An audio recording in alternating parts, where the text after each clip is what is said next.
may panibagong bagyo sa Philippine Area of Responsibility, posible bang maulit ang biglang pagbaha na naranasan sa ilang bahagi ng Metro Manila noong Sabado? Alamin na natin kay Amor La Rosa ng GMA Integrated News Weather Center. Amor?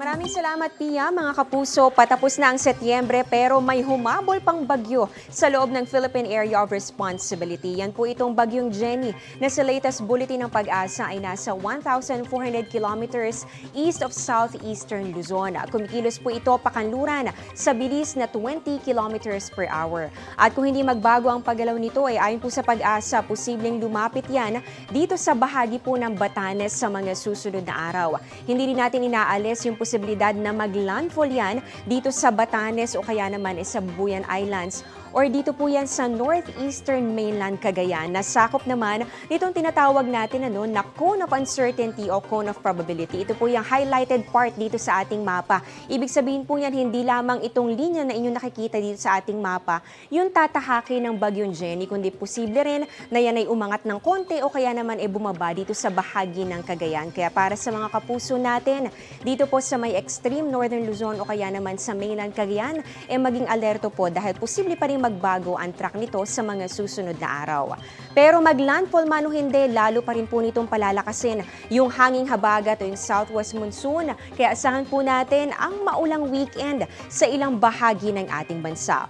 Sa datos ng Metro Weather, may mga kalat-kalat na ulan bukas ng hapon sa Luzon. Kabilang po sa makakaranas niyan ang Mimaropa, ganun din ang Central Luzon at Calabarzon, Bicol Region at ilang bahagi rin ng Northern Luzon. Halos ganito rin ang inaasahan sa linggo ng hapon at mayroong mga malalakas sa pag-ulan dito po sa Mimaropa at ganun din sa Ilocos Region. Halos buong araw naman ang ulan sa malaking bahagi po ng Visayas, lalong-lalo na sa Panay Island at pati na rin dito sa bahagi ng Negros Provinces. Sa Mindanao naman, sa hapon po mataas ang tsansa ng ulan at mayroong mga matitinding pag-ulan o yung heavy to intense rains gaya po ng mararanasan sa Zamboanga Peninsula, Northern Mindanao, Caraga at ilang bahagi rin ng Soc-Sargen. Pia?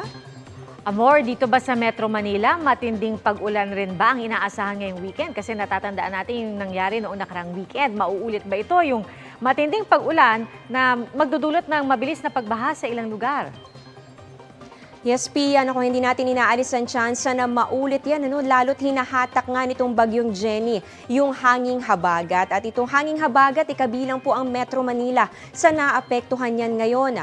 Noong nakaraang Sabado kasi ang nangyari, pinalakas ng dalawang low pressure area na nasa loob ng PAR itong hanging habagat. At mga kapuso, kapag malakas po yung hanging habagat, meron po talagang mataas na tsansa na mga pag-ulan sa mga apektadong lugar. Kaya rin po yung nagpabaha at nagdulot din po ng matinding abala sa marami nating kababayan, lalo't weekend pa naman yan nangyari.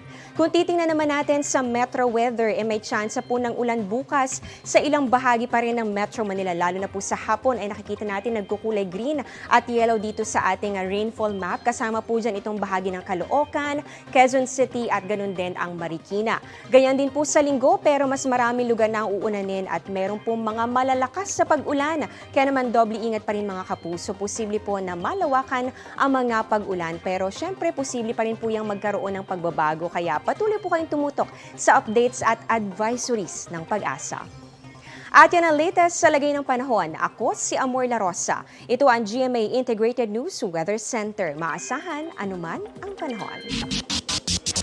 Mga kapuso, kasama nyo kami anuman ang panahon. Mag-subscribe sa GMA Integrated News sa YouTube. Para sa mga kapuso abroad, bisitahin ang GMA Pinoy TV at www.gmanews.tv.